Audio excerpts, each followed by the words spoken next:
So, continuing on the back take theme, today we're going to look at a couple of back takes from side control position.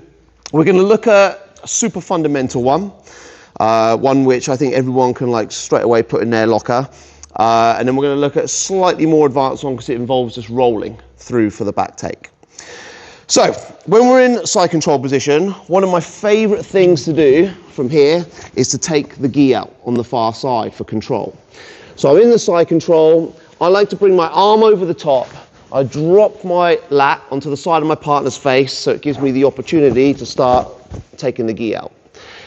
Now what I like about this mainly, I mean there's lots of submissions that we can hit along with this, but one of the main reasons I like this is because when I come through and I grab here, is the control that I get over the shoulder. So now I've passed it under. Like one of the main escapes that he wants to work is be able to turn in towards me. So he uses frames and turn this way. When I have this like pinch on the shoulder, it keeps that shoulder a bit more pinned down to the floor and just provides a little bit of extra control for me and extra submission options. So this control, whether you're doing the back take or not, is great. Then what we're going to do is we're going to, like we're moving to north-south, I'm going to bring my hand far side, unloose my arm, and I'm going to start to move around. I need to get underneath this near side arm. Sometimes that will be just there anyway. If not, we'll just scoop underneath and get the underhook. And I'm going to grab hold of the gi and I'm going to pull that tight into his armpit. So I've got the gi tight on both shoulders. Whenever I'm ready to go, I'm going to take my partner's body, lift it up, through, bottom hook in, and we're going to drop ourselves down into this position. If, in an ideal world, I'm going to get that hook to come straight across the far side of the body so that he's not able to immediately escape that bottom hook. And then from here, we'll just go into this upper body control into the seatbelt. I really don't mind. Over the last few weeks, we've been covering some... Oh no, I lost my mic. That must be your big body. Put that over there, shall we? Just an attempt at a deadlift. Yeah, that's probably what it was. All right, oh yeah, we've been working on some back attacks, so if you want to add in some submissions from that point, then feel free to do so. So again, I pass this arm over. If the gi's already out, you don't need to do that. You can just go here and take the end or tail part of the gi underneath the shoulder and put it nice and tight in. Then we're going to start to move ourselves round into this north-south position and underhook the arm on the near side. Stay nice and heavy, like if he's moving, then we can like put some weight through our lat into the side of the face. But we should have pretty good control up here. Like his main weapon right now is his hips. If I am far away from his hips, it's going to be far less or far more difficult for him to escape. If I'm over the top of his hips and he lifts his hips, obviously there's some reaction because his hips hit me. So underneath, we grab hold of the gi tight as we can and pull that in.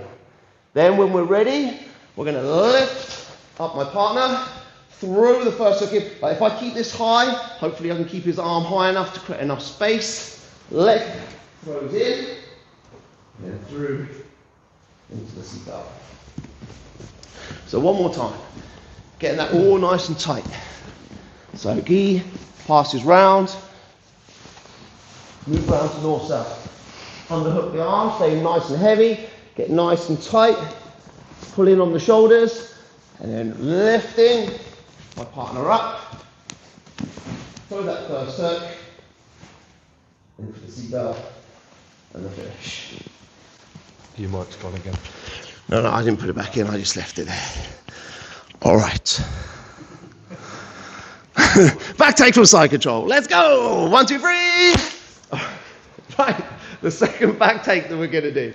From the side control. So this one's slightly more advanced. I don't think it's like more advanced in the fact that there's not a lot of details to it. We just got to be able to do a forward roll and stay in control of our partner as we do the forward roll. So from this side control position, I am going to need to switch to a reverse style side control. So I'm going to take the cross face out and I'm going to bring my arm to the inside of his arm. I'm going to drop my hips down and I want to move his other arm up high.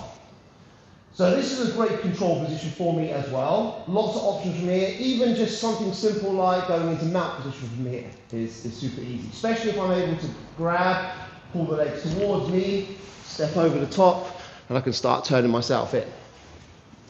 But we're going to look to take the back. So I'm going to do the same thing. Sometimes my partner will give it to me anyway. Because one of the most common things they're going to do when they're underneath side control is they're going to start to shrimp and create space. Or I'm going to grab hold of this far side knee and I'm going to start dragging that leg towards. And I'm going to take my top foot and I'm going to step over the top. Doesn't need to be anything spectacular. Just take your leg, step over the top, and basically put your leg between their legs. Now I like to have some sort of other connection. So I could just forward roll here, but the problem is if I just do a forward roll, it's my leg versus his legs, and if he kicks out, then I'll lose just a little bit of attachment to it. So what I like to do is take this hand and reach up and grab hold of the top part of the knee here. So when I roll, I'm able to stay attached to his back. I'm going to do a forward roll down towards his hips, making sure that I keep my knees pitched nice and tight. And you see I've still got this grip on the top. I'm going to kick my legs away, make sure that my bottom hook comes in. Just like last week when we were doing our back take, his hips are a little high, so I'm going to plant my foot, little move out of the hips, and then it'll be getting that upper body control. Depending on what my partner's doing, we might need to cross the legs, look to bring that top hook through. Key to this is making sure that I keep my legs pinched on his leg. If I get to this position and I'm just like real loose with this, and I go for a roll and I don't have it, like any real control over this, then he's just going to scramble out, kick his leg off. I want to have like those knees pitched nice and tight as we roll through. So we switch into the reverse side control. I don't want to be too low on the hips, so I'm going to start moving my hips up towards his arms. So I isolate his arms up above. Reach down, grab hold, pull the leg in towards, take that top leg, sit over the top.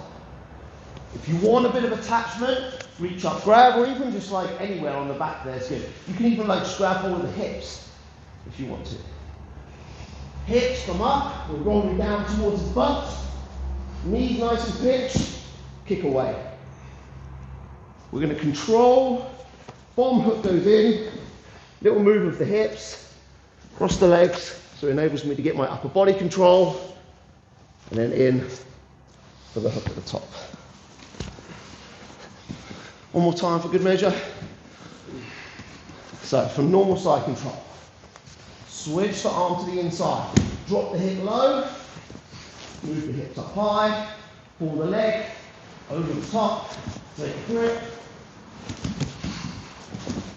roll through, onto the back. All right guys, let's do it. 1, 2, 3, let's go.